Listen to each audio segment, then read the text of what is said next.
Hi guys, CT Johnson here with day 95 of the Funding Doctors COVID-19 Financial Survival Guide. Today we're going to talk about a couple of new things. We'll talk about the continued gyrations on Wall Street and how that's impacting the finance industry. We'll talk about the fact that there's new hope for smaller deals, development deals.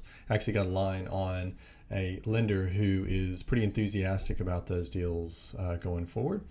We're going to talk about material adverse change clauses, how those are coming in, as well as force majeure and rent adjustments. And then the final thing is I want to talk a little bit about regional focus for some of the stimulus money that's coming in from the government.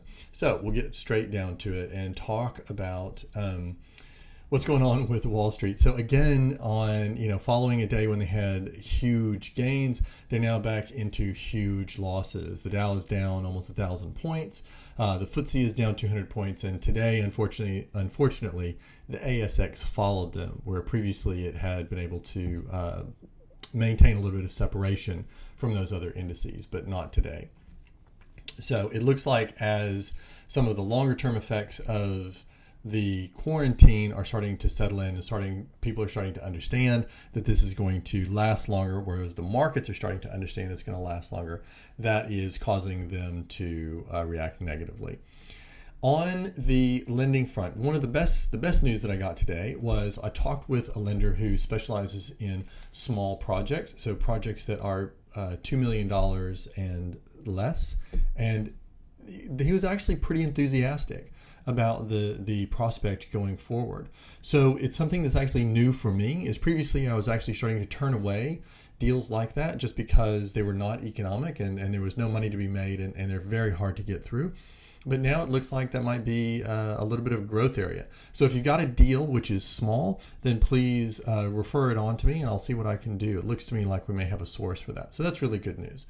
The thing that's also interesting is you're starting to see a lot of exercise of material adverse change clauses in lending contracts or force majeure. So both of these are basically saying, if something really bad happens, then we can call the loan in. And you're starting to see a lot of that in the private lending world. Next week, we're going to talk with a couple of lawyers from one of Australia's largest law firms about what they're seeing in regard to this and what we should be looking for.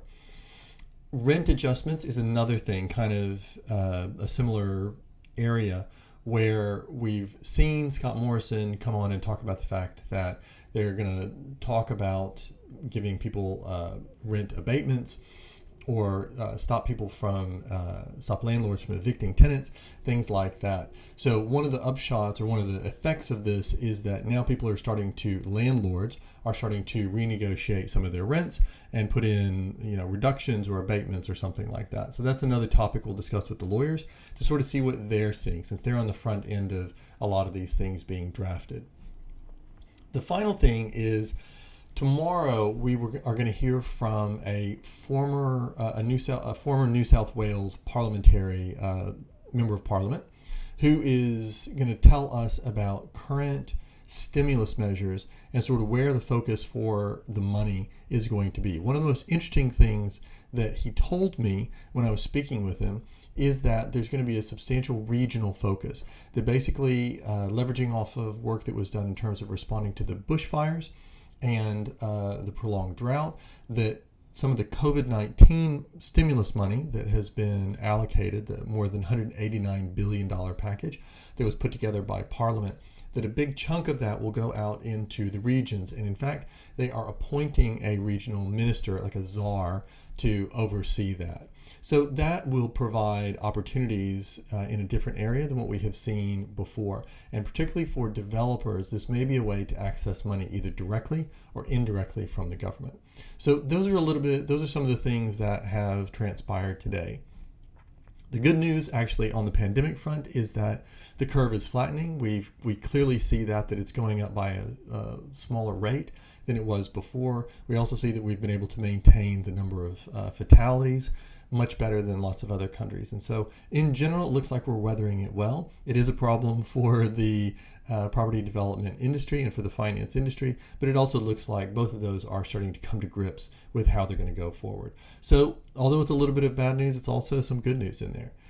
So we'll continue to monitor this situation. Like I said, tomorrow we'll talk with Paul McClay, who is a former member of Parliament for New South Wales, and get his view on some of this government stimulus.